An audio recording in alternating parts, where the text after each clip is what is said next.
Et en vous, les sentiments qui étaient en Jésus-Christ, lequel existant en forme de Dieu, n'a point regardé comme une proie à arracher d'être avec égal à Dieu, mais s'est dépouillé lui-même en prenant une forme de serviteur, en devenant semblable aux hommes, et après s'être trouvé dans la situation d'un homme, il s'est humilié lui-même, se rendant obéissant jusqu'à la mort. Il a pris la forme de l'homme, lui qui était Dieu, il s'est humilié lui-même. Voilà l'exemple d'un leader, le meilleur des leaders, notre maître, notre Dieu, notre Seigneur.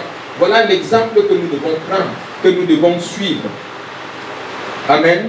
Amen. Jésus est le meilleur leader. Et nous voyons, quand nous regardons Jésus, nous voyons que son modèle de leadership est contraire au modèle de leadership dans le monde.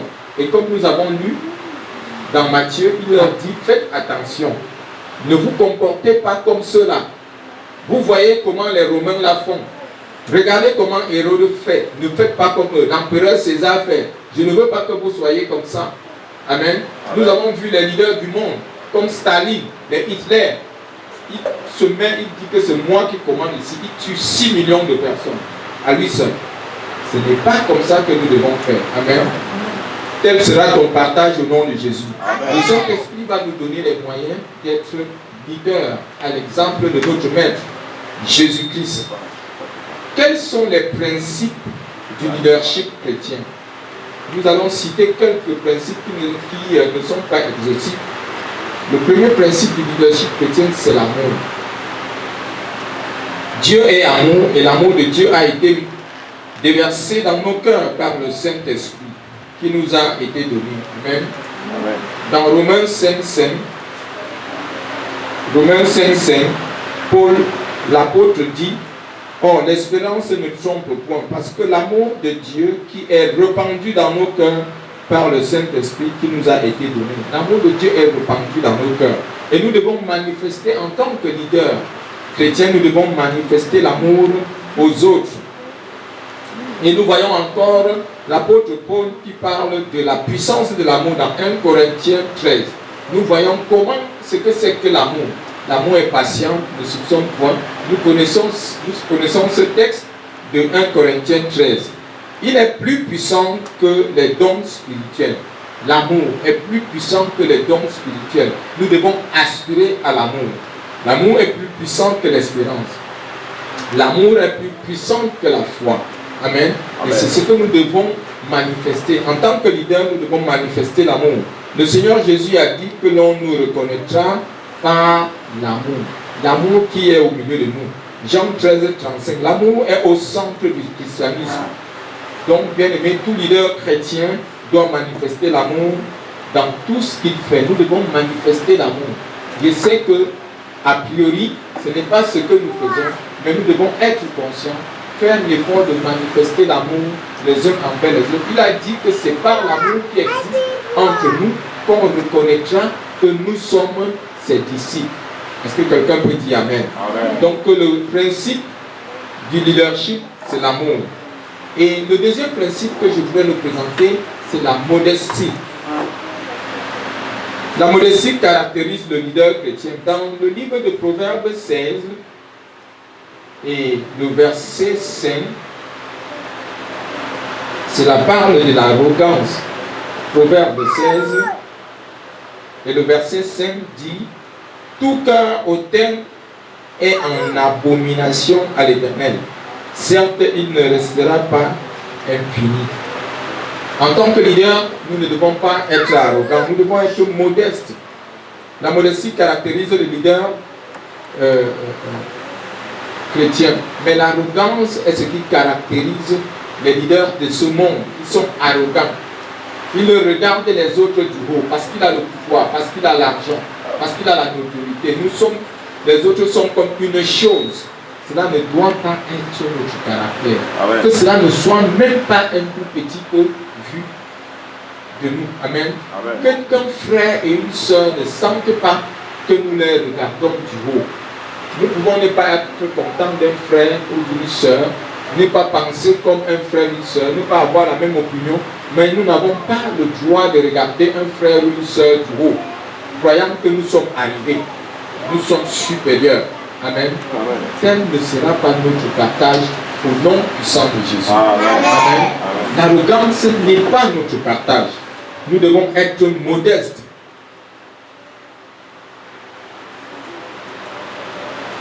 Quand nous sommes arrogants, cela ne montre et n'exprime l'intérêt pour Jésus.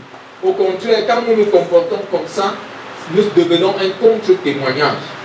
Et c'est ce qui se voit ici dehors. Tu regardes un frère, tu te demandes encore, qu'est-ce que j'ai un frère à la sœur si vous le frère, pour qu'il me méprise comme ça. Amen. Amen.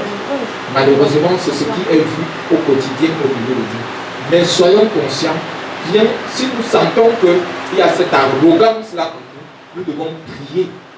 Si nous croyons que nous sommes plus intelligents, plus intellectuels, ou je ne sais pas plus quoi que quoi par rapport aux autres, demandons la grâce au Seigneur d'être comme Jésus. Amen. Je ne sais pas s'il y a un être humain qui a été plus intelligent que Jésus. Amen. Même sur le plan humain, je ne sais pas un être humain qui est plus sage que Jésus, qui a démontré la puissance et la notoriété que Jésus, même sur le plan humain, mais il était modeste. Amen. Amen. Ce sera notre partage au nom de Jésus. Amen. Le principe du leader chrétien, c'est l'intégrité. Il faut qu'on nous reconnaisse comme un tel. Le bon leader pratique et valorise l'intégrité. Dans Proverbe 16 et le verset 13, la Bible déclare: les lèvres justes gagnent la faveur des rois, et ils aiment celui qui parle avec droiture. Nous devons parler avec droiture. Est-ce que quelqu'un peut dire Amen? Amen. Ce qui caractérise le leader chrétien, c'est la droiture, l'intégrité. Le peuple ne suit pas le leader qui manque d'intégrité. Et c'est ça qui caractérise les leaders, même dans l'église. Quand tu dis que tu es pasteur, les gens disent que vous-même les pasteurs. C'est vous-même qui venez arracher nos femmes. C'est vous qui prenez tout l'argent de nos femmes. C'est vous qui escroquez tout. Parce que nous avons perdu. Et même, c'est vous, tu es même devenu le deuxième mari de ma femme. Oh, que le Seigneur nous aide. Amen. C'est des choses qui ne doivent pas être nommées au milieu de nous. Mais malheureusement, c'est ce qu'on voit au quotidien. Amen. Amen. Le leader chrétien doit être intègre. Amen. Tu dois être droit. Le pasteur, c'est le pasteur est dans l'église. Il a emprunté l'argent des gens. Ouais. Il dit que si ça grâce, j'ai besoin de 2 millions. Tu me donnes 2 millions. Si ta grâce dit, c'est le Père. Voilà, passe le plan. Parce que tu as un cœur bon.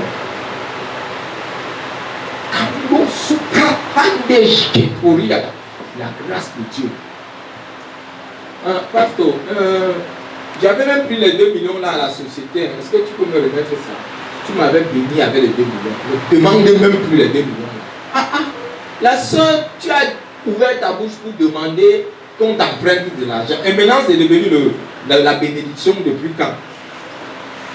Quand nous étions grands, quand nous étions petits, nos grands frères, quand ils voient quelque chose, ils arrêtent ta main, ils tordent ça comme ça, ils prennent. Les pasteurs aujourd'hui tordent les mains des fidèles pour prendre les choses. Yes. Où est l'intégrité là? Où est l'intégrité? Hein? Si je tords votre main pour prendre quelque chose, hein? Mettez-vous là au carrefour, vous priez que venez vous-même voir ce que le pasteur fait dans la maison aussi. Amen. Si ça honore Dieu. Est-ce que quelqu'un peut dire Amen? Amen. Sœur Charlotte, tu es d'accord avec moi? Amen. Elle a dit Amen. Amen. Non, nous devons, en tant que leader, ce n'est pas seulement le pasteur, même toi, parce que quand on dit le pasteur, tu dis Amen. Toi-même. Yes. Nous tous, nous sommes tous frères et sœurs. Nous sommes pasteurs, apôtres, évêques, archevêques et trichevêques. Nous sommes tous frères et sœurs. Nous devons être intègres. Amen. Dans ton lieu de travail, ton collègue dois reconnaître que tu es intègre. Le monsieur, si que vous voyez, il a travaillé à la Sonel pendant 20 ans. On ne l'a même pas avancé un petit peu comme ça. Mais il était toujours fidèle à son poste. Son chef qui le torture l'appelle pour lui dire, ah, monsieur, tu es même comment? Il dit que je ne travaille pas pour toi, monsieur. Je travaille pour Dieu. Amen. Je peux témoigner. Il dit que je travaille pour Dieu. Et quand il a fallu qu'on l'élève, le monsieur a tout fait pour qu'on ne l'élève pas. Dieu a dit que si tu tentes, je vais te têter. Yes. Mais on l'a élevé. Amen. Amen. Son intégrité. Ce monsieur n'a pas empêché qu'il soit cadre à la semaine. Pourtant, il ne s'est jamais plaint. Travailler. Tous ses collègues avec qui ils ont commencé, cadre, grand cadre, grand cadre. En fait, c'est parce qu'il n'était pas dans leur secte. C'est comme ça. Mais il est resté intègre. Nous savons que nous sommes dans le monde. Nous sommes parmi eux. Ils vont tout faire pour nous humilier. Mais restons intègres. Ton chef a dit que il se retrouve à l'hôtel. Il dit que jamais je suis marié. Il dit que je vais te donner l'avancement. Tu dis qu'avance toi-même. Amen. Amen. C'est comme ça qu'il fonctionne dans le monde. Mais nous n'allons pas fonctionner comme ça. Parce que quelqu'un peut dire Amen. Amen. Hier, nous étions à Bonabéry. Un de nos frères disait que on fait l'interview, on demande à quelqu'un, tu apportes quoi? Il dit que je donne mon enfant, je donne ma mère. Après, il donne encore 2 personnes pour avoir du travail. Le premier, il dit que je n'ai jamais entendu ça. Le premier à qui on a demandé, tu vas donner quoi? Réfléchissez. On n'a pas encore demandé à l'autre, il dit que moi je donne ma mère. Je donne ma mère. Le monde est devenu autre chose, mais nous devons comprendre que nous sommes dans le monde. Nous ne sommes pas du monde. Est-ce que quelqu'un peut dire Amen? Amen. L'intégrité.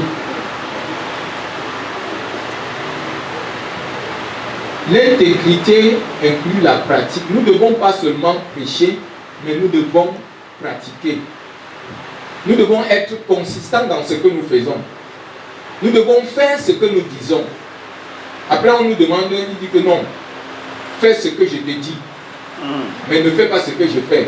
Attends, si je fais ce que tu dis et ce que tu dis et je ne fais pas ce que tu fais, qu'est-ce que tu me dis alors?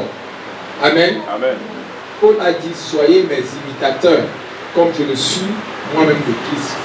Nous devons être capables de pratiquer ce que nous prêchons. Amen. Tu vas prêcher à ta voisine, tu lui dis que il faut être l'amour. Et la bagarre dans la concession, là, c'est toi qui provoques ça tout le temps. Tu as bagarré avec toutes tes voisines, avec tous tes voisins. Où est l'amour? Ce ne sera pas ton partage au nom de Jésus. L'intégrité veut que nous fassions ce que nous disons. Et le Seigneur va nous donner par le Saint-Esprit à pouvoir pratiquer ce que nous disons. Amen. Amen.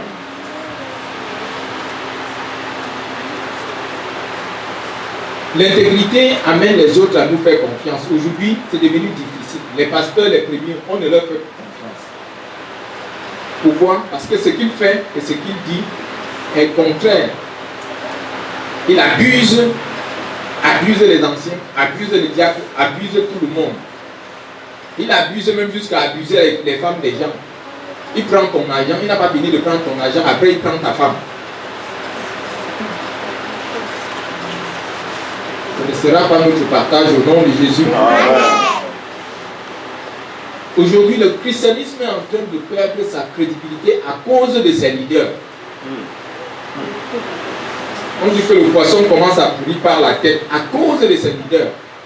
Parce que tous les scandales dehors, et c'est dans les réseaux sociaux. Mais je vais vous dire une chose. Ne participez pas à salir les gens. Christ n'expose pas les gens. Si on t'envoie une vidéo qui expose un pasteur, je n'ai jamais transféré ça. Ne transfère pas. Yeah. Parce que tu es en train toi-même d'insulter Christ. Si on te dit que le pasteur a fait quelque chose, cache. Amen. Dieu cache notre nudité, il ne nous expose pas. Si tu vois un frère en train de commettre quelque chose qui n'est pas bien, va vers le frère, même si c'est le pasteur. Ne sois pas la personne qui se met au carrefour pour publier ce que le pasteur fait. Dieu ne va pas te laisser tranquille. Amen. Amen. Malgré le fait qu'on ne nous fait plus confiance, mais nous devons faire l'effort de restaurer la confiance au milieu de nous. Amen. Le quatrième principe que nous pouvons dire, la motivation, au lieu d'exploiter et mal conduire le disciple de Christ, le leader doit les motiver. Nous devons motiver les disciples. Amen. Amen. Dans Néhémie 2, 17, nous voyons Néhémie motiver le peuple de bâtir les murs de Jérusalem. Est-ce que quelqu'un peut nous lire Néhémie 2, 17?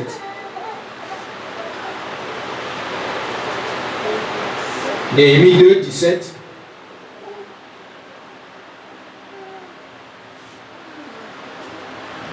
Je leur dis alors, vous voyez le malheureux état où nous sommes, Jérusalem est détruite et ses portes sont consumées par le feu.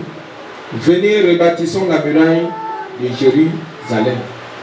Nous voyons un leader ici qui motive ses frères. La muraille et le temple étaient détruits et Néhémie, en tant que leader, a pris sur lui de motiver le peuple afin qu'il rebâtisse la muraille. dont le leader motive. Il a eu une vision et il a partagé cette vision au peuple. Il a établi un plan de construction et les a rassurés que Dieu était avec eux. Amen. Amen. Quand nous utilisons les gens pour notre bénéfice personnel, nous les manipulons. Mais ce n'est pas ça. Mais quand nous utilisons les gens pour l'intérêt de Christ, nous les motivons. Quand tu commences à manipuler les gens pour faire quelque chose, ce n'est plus pour l'intérêt de Christ. Tu le fais pour ton intérêt. Mais quand tu motives les gens à faire quelque chose, c'est pour l'intérêt de Christ. Ce sera là notre partage. Nous sommes là pour motiver. Nous nous motivons. Nous nous encourageons. Amen. Amen. C'est ce que nous allons faire au nom de Jésus. Amen. Nous allons voir 4 modèles de leadership chrétien. Qu'est-ce que le leader chrétien en réalité? Le premier modèle que nous allons voir, le leader chrétien est comme un intendant. Quand tu es leader, tu es un intendant. Qu'est-ce qu'un intendant? Un intendant, c'est quelqu'un qui gère la maison de quelqu'un d'autre. Amen. Amen. Nous voyons l'exemple d'Adam dans le jardin d'Éden. Le premier intendant, c'est Adam. Dieu a créé le monde, il a mis Adam dans le jardin d'Éden, de prendre soin du jardin d'Éden. Le jardin d'Éden n'appartenait pas à Adam. C'est quand Dieu est venu lui demander des comptes. Qu'est-ce que tu as fait? Voici, je t'ai dit de faire telle chose, mais tu as fait le contraire. Ça, c'est un intendant. Un intendant est celui qui gère le bien de quelqu'un d'autre. Donc, le premier modèle de leadership, le leader est un intendant. Ce que nous faisons en tant que leader chrétien, comme nous disons, nous n'allons pas manipuler les autres, traiter les autres, abuser les autres. Si tu abuses les autres, si tu prends l'argent de la sœur grâce, tu ne lui remets pas, Dieu va te demander des comptes. Le leader chrétien est un intendant. L'intendant gère les biens qui ne lui appartiennent pas. Pourquoi? Parce qu'il va rendre compte. Et nous voyons encore un exemple d'intendant, c'est Joseph. Joseph en Égypte. Dans l'histoire de Joseph en Égypte, nous voyons Joseph dans la maison de Potiphar. Il a géré les choses de Potiphar avec intégrité. Amen. Amen. Et la femme de Potiphar a même voulu l'amener à pécher. Il savait que non, on m'a dit de gérer la maison, on ne m'a pas dit de te gérer. Tu es la femme de mon patron. Et non, mais c'est comment encore tu me cherches des problèmes comme ça? Je ne suis pas moi dedans. La Bible dit que il aima Dieu et ne voulut pas pécher contre Dieu. Il était un bon intendant et il a rendu compte fidèlement à Potiphar. Et la femme de Potiphar a menti contre lui, on l'a envoyé en prison. Étant en prison encore, on lui a confié des responsabilités. Il était toujours fidèle, même en prison. Yes. Il est resté fidèle. Un bon intendant. On dit, regarde tes collègues prisonniers. Et à cause de sa fidélité, de son intégrité, Dieu l'a élevé. Souvent nous disons, nous les chrétiens, nous sommes très forts dans la confession. Je vais partir de la prison pour le palais. Mais il faut aussi faire les choses que Joseph faisait. Tu ne veux pas faire ce que Joseph faisait, mais tu peux être ce que Joseph était. Hein? Il faut boire la coupe que Joseph a bu. Et quand on a mis Joseph comme premier ministre, il était toujours fidèle. Il savait que non. Même comme Pharaon m'a donné l'économie du pays, jusque-là je suis un intendant, je dois rendre compte. Et il a géré l'économie de l'Égypte. Pas comme pour lui, il savait qu'il n'était pas le propriétaire. Il savait qu'il avait un patron, il avait Potiphar, il avait le roi, Pharaon, à qui il devait rendre compte. Le leader est un intendant. L'intendant est celui qui gère les affaires d'autrui. Donc nous gérons la maison-ci que vous voyez là, là où nous sommes.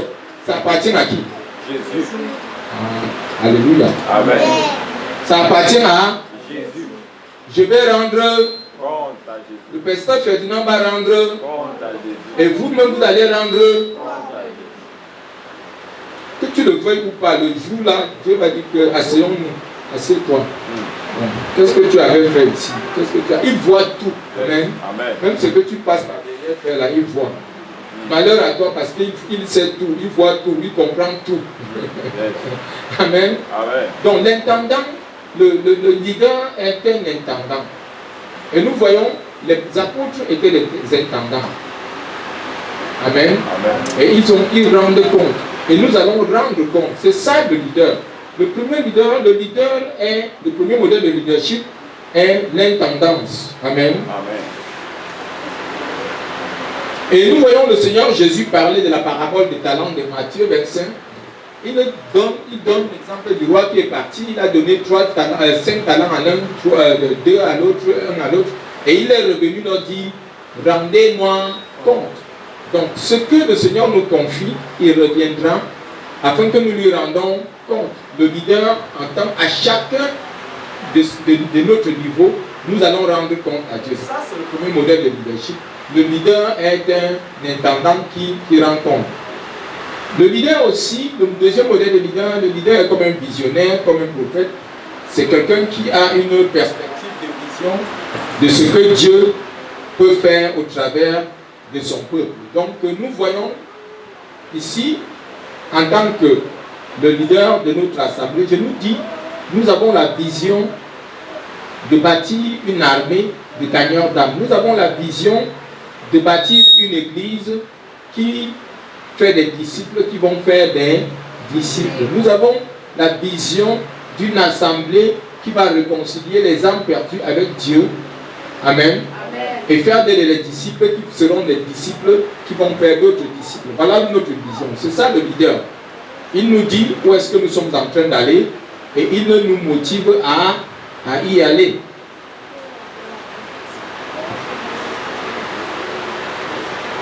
Donc le leader comme visionnaire est une personne qui peut motiver le peuple de Dieu vers un but à atteindre. Nous avons un but à atteindre. Nous voyons Josué et Caleb sont des exemples de vision, de visionnaires. Ils ont motivé le peuple à arriver à la terre promise. Quand Moïse, le serviteur de Dieu, est parti, nous avons vu comment Caleb et Josué ont motivé le peuple de Dieu. Ils les ont encouragés, ils les ont amenés avec fidélité, avec intégrité, jusqu'à ce qu'ils atteignent la terre promise. Nous allons parler de Néhémie. Nous voyons l'exemple de Néhémie et Esdras. Ce sont des leaders, ce sont des visionnaires. Ce sont ces personnes qui ont motivé le peuple pour rebâtir les murs de Jérusalem qui étaient détruits et construire le temple. Voilà les visionnaires. Quoique Sambala, Tobias et Goshen étaient des personnes qui étaient venues pour détruire, mais ceux-là qui avaient cette vision de construire et de bâtir le mur, ils ont motivé le peuple. Voilà encore le rôle du leader, le leader visionnaire. Le Seigneur Jésus a motivé ses disciples. avec une mission que nous portons jusqu'aujourd'hui. Il leur a dit, allez partout dans le monde, faites de toutes les nations des disciples. Il avait une vision, la vision du royaume de Dieu. Il nous envoie, il dit, voilà le royaume de Dieu. Le monde n'est pas en paix avec Dieu, le monde est séparé de Dieu. Je vous envoie, allez, faites de toutes ces nations des disciples. Et suivez-les à être des bébés spirituels, à être des enfants spirituels, à être des adultes spirituels, à être des leaders spirituels qui vont faire d'autres disciples. Voilà notre leader, notre maître, notre Dieu, notre Seigneur. Il a la vision de nous, il a la vision pour le royaume et il nous envoie afin que nous fassions des disciples. Donc le leader, le deuxième modèle de leadership, le leader est un visionnaire. Le troisième modèle de leadership, c'est le leader est un berger. Le leader comme berger, celui qui prend soin, il est le pasteur, il enseigne, il conduit les brebis du Seigneur et il les nourrit. Il nourrit les brebis du Seigneur avec la parole de Dieu. C'est ça le troisième modèle de leadership comme berger. Le Seigneur Jésus a dit qu'il est le bon berger qui donne sa vie pour les brebis. Il nous a montré comment un bon berger doit traiter les brebis. Amen. Amen. Pas comme les mercenaires. Les mercenaires, tout cela dont nous parlions, les gens dans le monde se comportent comme des mercenaires. Ils abusent les brebis. Mais ce n'est pas là notre partage. Nous devons veiller sur les brebis, prendre soin des brebis, nourrir les brebis, suivre les brebis. Nous ne devons pas abuser les brebis. Ce sont les mercenaires qui se comportent comme cela. Et l'apôtre Paul, nous nous souvenons, a appelé Pierre. Il a dit, si tu m'aimes, paie mes brebis. Il a instruit Pierre de perdre ses brebis. Et un jour, il regarda la foule et il vit la foule comme des brebis qui n'ont pas de berger. Dans Matthieu 9, 36. Quelqu'un peut lire Matthieu 9, 36? Matthieu 9, 36.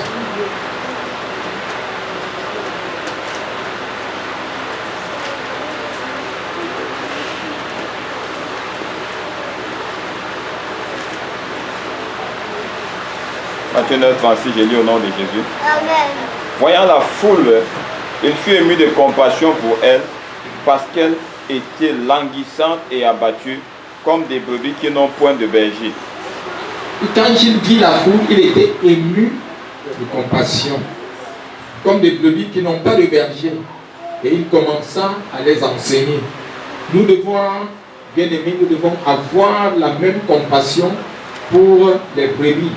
Nous devons avoir la même compassion pour les gens vers qui nous allons pour faire des disciples. Le quatrième modèle de leader, c'est le leader comme serviteur.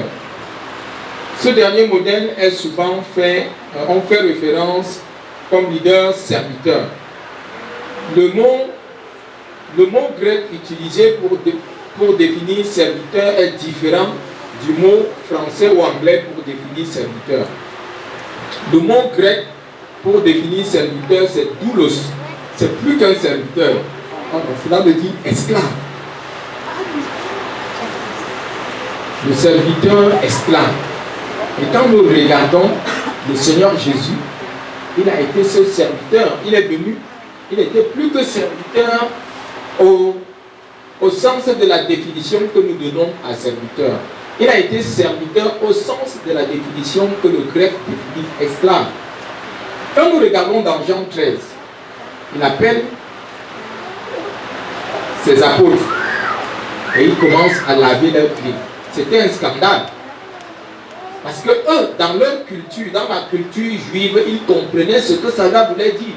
C'était les esclaves qui lavaient les pieds de leur maître. Mais Dieu, Jésus, descend. Il a été avec eux pendant 3 ans, les enseignant, leur donnant tout, son temps, la connaissance et tout. Un jour, les appelle, mets de l'eau, prends la serviette et commence à laver les pieds. Pierre, maître, c'est comment? Comment est-ce que toi tu nous laves les pieds?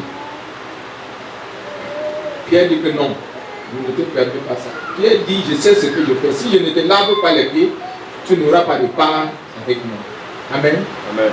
Si Jésus, qui est Dieu, notre Maître, notre Seigneur, peut se rabaisser à laver les pieds de ses disciples, que le Seigneur nous accorde la grâce. Amen.